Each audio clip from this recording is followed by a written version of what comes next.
Hey everyone, I'm Shetty. Welcome back to the conversation. I'm so grateful you're here today because we're diving into something that touches every single one of us. The real reason your habits keep failing and the 7 tiny fixes that actually work. We often think we lack discipline, but the truth is we just lack the right design. If you want to move from intention to transformation, make sure you hit that like button and subscribe to join our community of purpose. Let's start making your growth inevitable. We have been sold a lie about change. We've been told that if we haven't transformed our lives yet, it's because we aren't strong enough, disciplined enough, or that we simply don't want it badly enough. We look at our failed resolutions and our half-finished journals as evidence of a personal flaw. But I want you to take a deep breath and realize something. You don't have a willpower problem.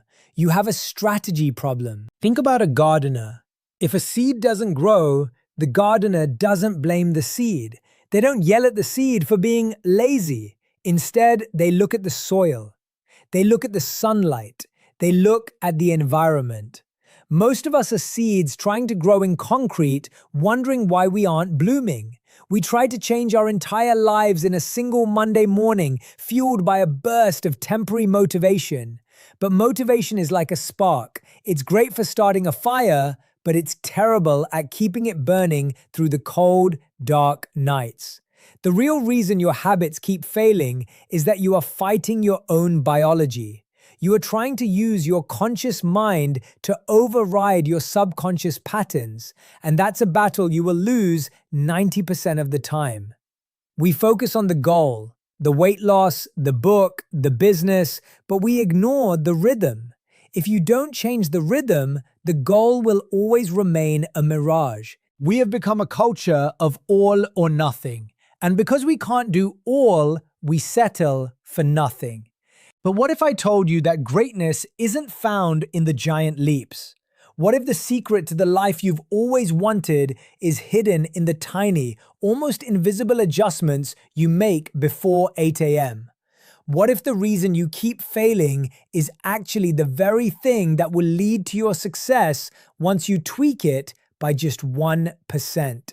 It's time to stop punishing yourself for being human and start designing a life where your best habits happen by default, not by force. Have you ever felt like you're running on a treadmill, moving fast, working hard, but ending up in exactly the same place every single month? Most people believe that to change their life, they need a massive overhaul. They think they need to become a completely different person overnight. But the truth is, your brain is wired to resist big changes. It sees a massive overhaul as a threat. Today, I'm going to share with you why your brain has been sabotaging your progress, and more importantly, the 7 tiny fixes that work with your mind instead of against it. If you stay with me until the very end, I'm going to show you a habit stacking secret that takes less than 60 seconds, but has the power to shift your entire trajectory for the next 10 years. You aren't broken, your system is. Let's fix it together. Have you ever felt like you're running on a treadmill, moving fast, working hard, but ending up in exactly the same place every single month? Most people believe that to change their life, they need a massive overhaul. They think they need to become a completely different person overnight. But the truth is, your brain is wired to resist big changes. It sees a massive overhaul as a threat. Today, I'm going to share with you why your brain has been sabotaging your progress, and more importantly, the 7 tiny fixes that work with your mind instead of against it. If you stay with me until the very end, I'm going to show you a habit stacking secret that takes less than 60 seconds, but has the power to shift your entire trajectory for the next 10 years. You aren't broken, your system is. Let's fix it together. Think about how much energy we spend every single day trying to be better. We wake up and we tell ourselves, today is the day I eat clean. Or today is the day I finally focus on that project.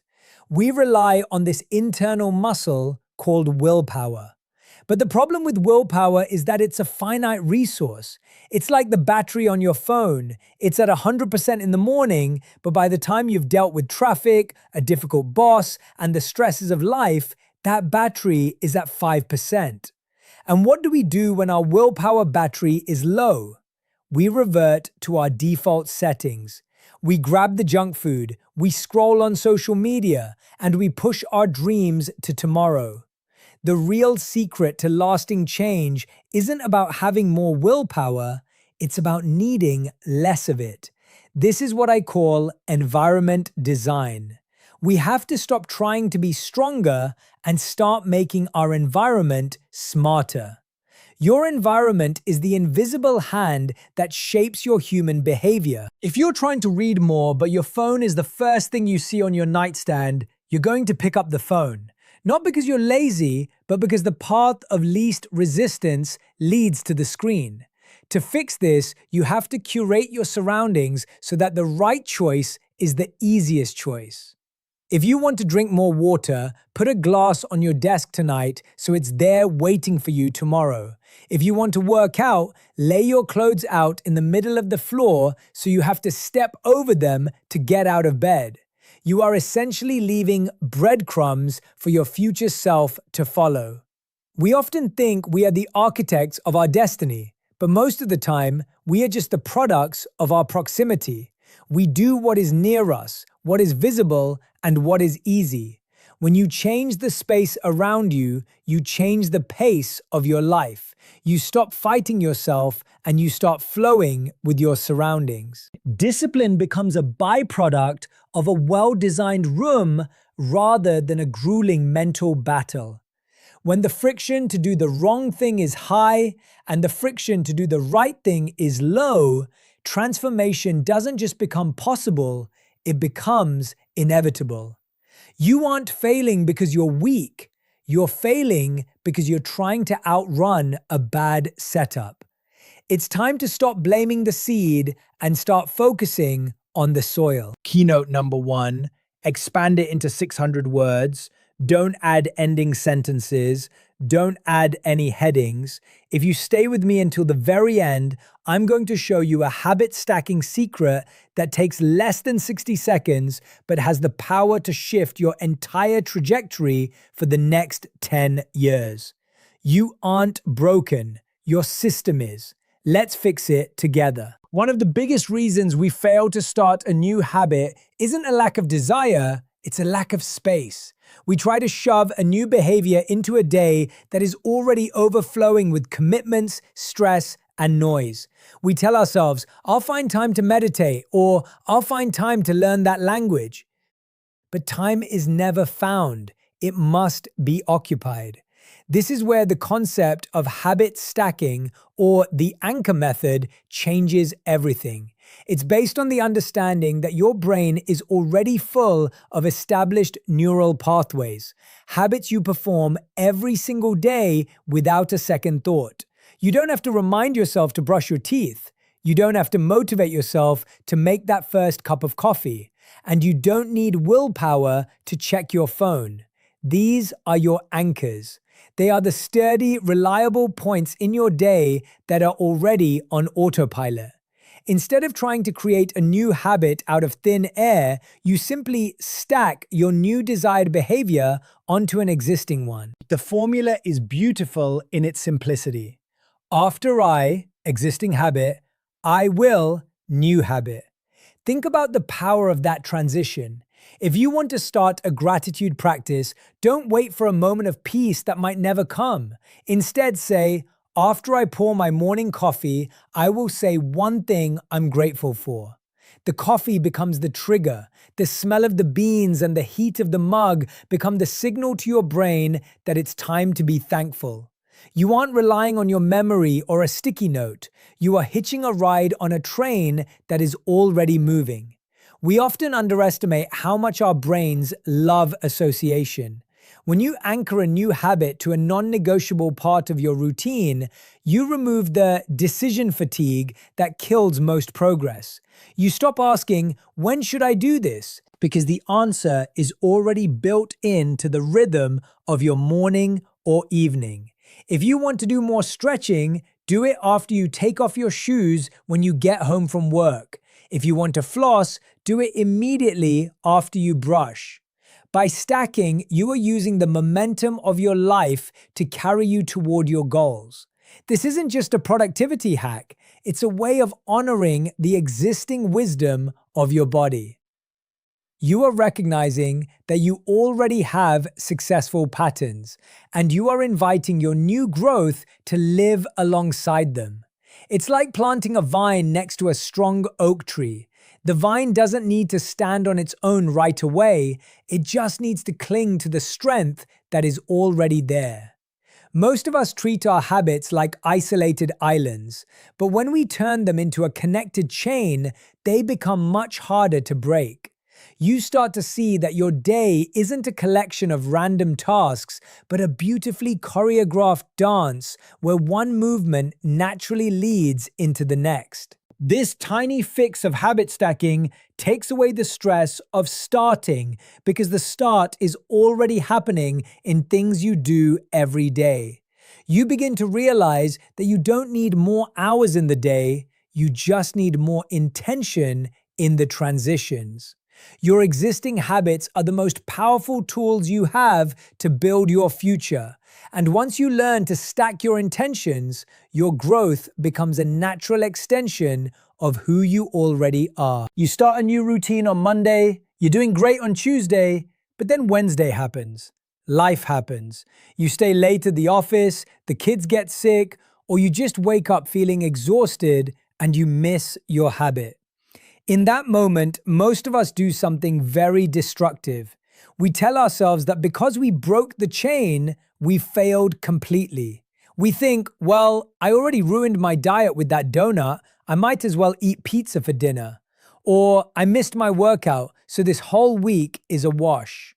This is the all or nothing mentality that keeps us stuck in a cycle of starting and quitting. But the secret to long-term success isn't never failing. It's the speed at which you recover. This is why I want you to adopt the never miss twice rule. This rule is built on the understanding that missing once is an accident, but missing twice is the start of a new habit, a habit of not showing up. When you allow yourself to miss once without guilt, you remove the heavy emotional burden of perfectionism. You realize that one day doesn't define your journey. The never miss twice rule shifts your focus from the quality of a single day to the consistency of the week. It's like a GPS in your car. If you take a wrong turn, the GPS doesn't start insulting you or tell you to drive off a cliff. It simply says, recalculating. It finds the quickest way to get you back on the path. You need to be your own internal GPS. If Wednesday was a mess, your only job is to make sure Thursday is a win. We often think that the person who meditates every day for 10 years has incredible willpower, but the truth is they simply have a very high recovery rate. They've learned that a bad day is just data. It tells you that maybe your environment wasn't right or your goal was too big, but it doesn't say anything about your character. Perfection is a shield we use to protect ourselves from the discomfort of being a beginner. But growth only happens in that messy, imperfect middle. When you commit to never missing twice, you stop being a perfectionist and you start being a practitioner. You realize that a 50% success rate this month is better than the 0% you'd have if you quit entirely after the first mistake. This rule creates a safety net for your soul. It allows you to be human. It recognizes that life is unpredictable and that some days will be harder than others. But by drawing a line in the sand and saying, I will be back tomorrow, you maintain the momentum that matters. You aren't building a habit of doing the thing, you are building a habit of being the person who gets back up. That resilience is far more valuable than any streak on a calendar. When you take the pressure off of being perfect, you actually find it easier to stay consistent because the cost of a mistake is no longer your entire identity. You just recalculate, you show up the next morning, and you keep moving toward the person you are becoming. This tiny shift in perspective turns a stumble into a step, ensuring that your path forward remains open no matter what obstacles the day throws at you. Let's fix it together. To truly transform the way you move through the world, we have to look deeper than just what you do. We have to look at who you believe you are. Most of us approach habits from the outside in. We say, if I run every day, I will lose weight, and then I will be a healthy person. We focus on the outcome and then the process and finally the identity. But the most powerful way to create a permanent shift is to flip that script and work from the inside out. This is the concept of identity-based habits.